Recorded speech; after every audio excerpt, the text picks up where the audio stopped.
Hello and welcome to this second video on Molière's Tartuffe, following video 1 in which I gave just a brief overview of the plot. I'd like to start this video by looking at a key term in the play, hypocrisy, which actually crops up 5 times during the play itself. A play that was, after all, originally entitled Tartuffe ou l'hypocrite. In Act 1, Scene 1, we read this exchange between Dorine and Madame Pernelle. Dorine, il passe pour un saint dans votre fantaisie, talking about Tartuffe. Tous sont faits, croyez-moi, n'est qu'hypocrisie. Madame Pernelle, voyez la langue. And I think it's interesting that the anonymous account of this play being performed for the first time strikingly uses this very same word, as we see on the slide. Given this, I think we should follow Madame Pernelle's advice here and voyez la langue. The term hypocrisis in classical Greek had the sense of playing a part on stage or of pretending. In classical Latin, it referred to acting or to deceiving. Perhaps more importantly, given the subject matter of this play, a false man of God, Christian God, the Bible also uses hypocrisies time and time again when describing the Pharisees, the ones who are always out to get Jesus. In fact, hypocrisy makes up most of what are known in theology as the woes of the Pharisees. The English translation of Matthew 23:3 describes these hypocrisies as those who say and do not. So in other words, their words don't match their actions. And on the slide, I've just got some examples from the woes of the Pharisees on the ways basically in which Jesus calls them hypocrites. What I'm leading to here is that for Molière's audience, who were very much churchgoers and who knew their Bibles very, very well, hypocrisy, when they heard it, would have struck them as a religious term, in a way that it probably doesn't today if somebody were to accuse you of being you hypocrite. So it's rather like today if you hear the word influencer or content creator, it immediately makes you think of socials. Hypocrisy, religion. And I think that this gives us another layer of meaning to Molière's own words in his preface to the play, which a modern reader might otherwise miss.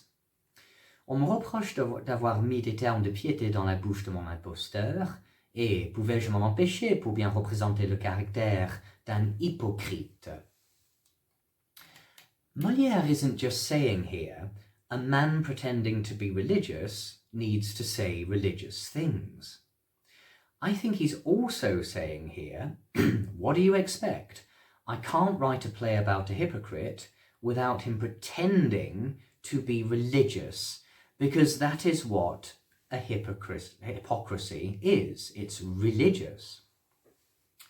As Cléante puts it when asking Orgon why he can't tell that Tartuffe's piety is an act, et quoi, vous ne ferez nulle distinction entre l'hypocrisie et la dévotion, voulez-vous les traiter d'un semblable langage? What makes hypocrisy different from just telling a lie, or from irony, which is when you say, sounds great, when you really mean it sounds boring, that's irony.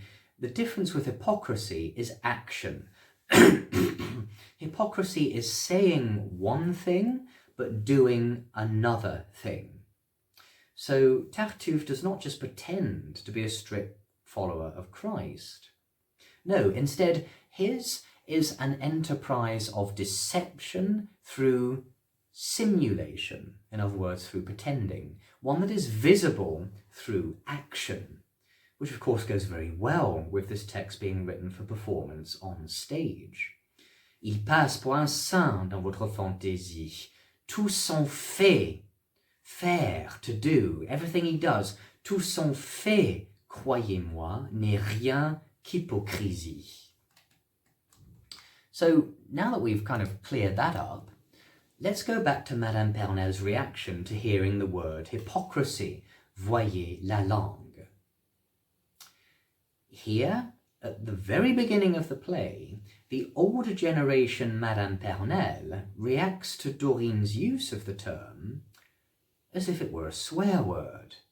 Voyez la langue.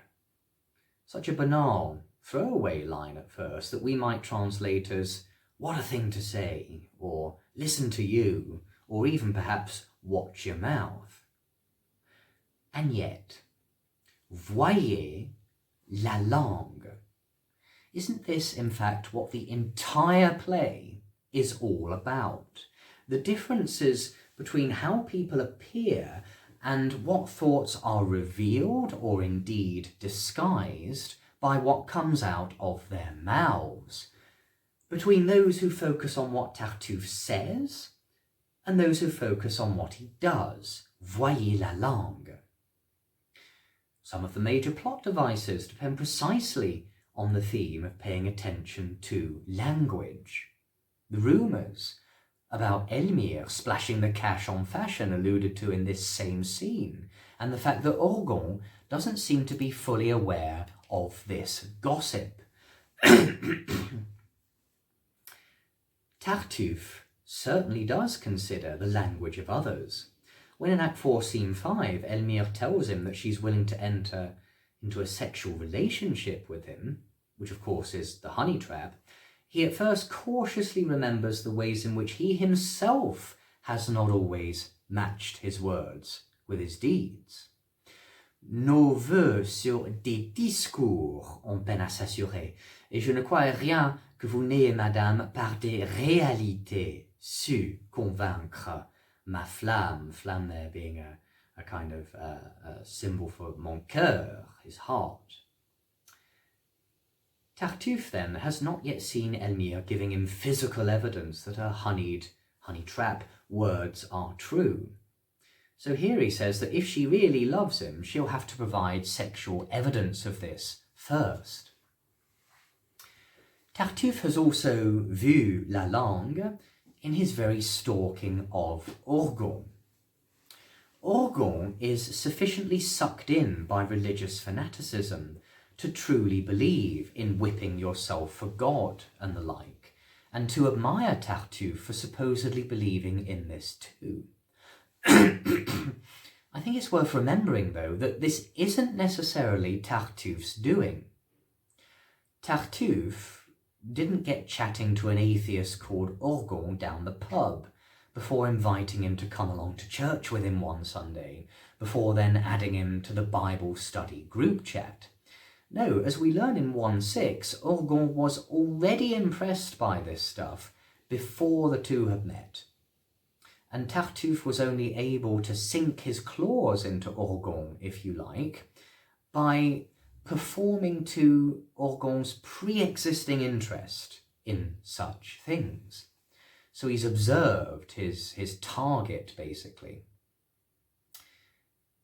This notion of voyez la langue also applies to both Demy and Orgon, who take turns in spying on Tartuffe from a hiding place in the room, that they might witness his hypocrisy creeping forth beneath his mask, that they might see his salacious words made manifest in physical advances towards Elmire. Voyez la langue. This is also true for Madame Pernel's character, for she, like Orgon, has been duped by Tartuffe, and no matter how much he's been seen by the other characters eating and drinking excessively, the mother and son duo are blind to his actions and focus only on his enchanting words. They only see la langue. To the point where, when Orgon tells his mother in Act 5, Scene 3 that he now sees Tartuffe for who he truly is, because he was there under the table to see the failed seduction of Elmire, Pernel's response is not only to refuse to believe what Orgon has seen, but to attribute it to nasty rumours that she believes her son to have heard.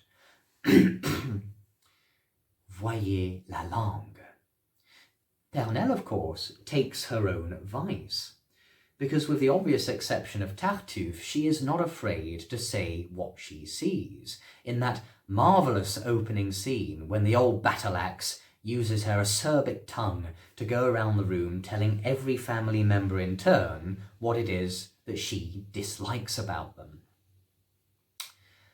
I'm saying quite a bit here about just 3 words. There are far more words than 3 in Molière's Tartuffe, so there's much more for you to discover about this play. And in the 3rd video, I'll talk about just 2 more themes, the theme of lies and the theme of religion. I'll see you for that final part.